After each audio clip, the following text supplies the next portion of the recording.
السلام علیکم. یہ اردو 9th کلاس کا دوسرا لیکچر ہے. پہلے میں ہم نے نعت وغیرہ کی تعریف کی تھی. یہ دوسرے سبق کی جو مشق ہے اس کے آخر میں جو چیزیں دی گئی ہیں اس میں ایک تو یہ ہے شعر، قافیہ اور ردیف. ٹھیک ہے، یہ تین چیزیں آج ہم نے کرنی ہیں، شعر، قافیہ اور ردیف. ٹھیک ہے. شعر کیا ہوتا ہے؟ لفظ شعر کے لغوی معنی ہیں کلامی موضوع، دو مصرے جو ایک وزن کے ہوں اور ایک خیال کو ظاہر کرے.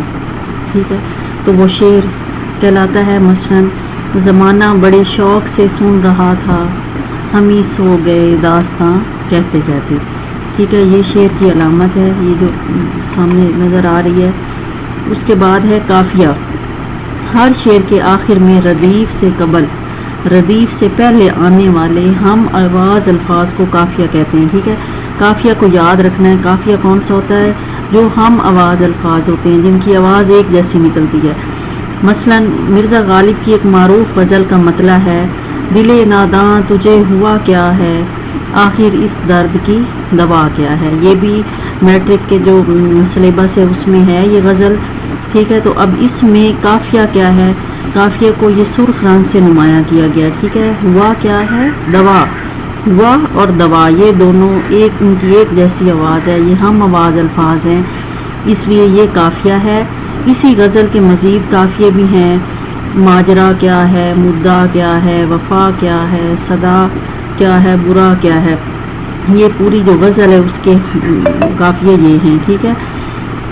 اور علامہ اقبال کی شامل کتاب نظم جاوید کے نام میں بھی قافیے ہیں. وہ اس نظم میں قافیے کون کون سے ہیں؟ مقام، شام، کلام، جام، فام، نام. یہ جیسے ہم یہ نظمیں پڑھیں گے یا یہ غزل پڑھیں گے تو اس میں یہ آپ یاد رکھیں کہ یہ والے اس میں قافیے ہیں. ٹھیک ہے، قافیہ کا یاد رکھنا ہے. ہم آواز الفاظ. ردیف کیا ہوتا ہے؟ لفظ ردیف کے لغوی معنی گھڑ سوار کے پیچھے بیٹھنے والا آدمی، مگر شعری اصطلاح میں قافیہ کے بعد آنے والا وہ لفظ یا الفاظ جو جوں کے توں دہرائے جائیں ردیف کہلاتے ہیں. جیسے مرزا غالب کی متذکرہ یعنی جس کا ذکر پہلے ہو گیا ہے اس غزل کی ردیف کیا ہے؟ اس کو سبز رنگ سے نمایاں کیا گیا ہے. ٹھیک ہے. اور علامہ اقبال کی شامل کتاب جو نظم ہے جاوید کے نام کی ردیف ہے پیدا کر. ٹھیک ہے. اب اس میں کیا ہے؟ دیار عشق میں اپنا نام پیدا کر. ٹھیک ہے، تو پیدا کر کیا ہے؟ ردیف ہے. اور اس غزل میں جو ہم نے یہ اس شعر میں دیکھا ہے کہ ہوا اور دوا قافیہ ہے، کیا ہے اور کیا ہے یہ دونوں کیا ہیں؟ یہ ردیف ہیں اس میں.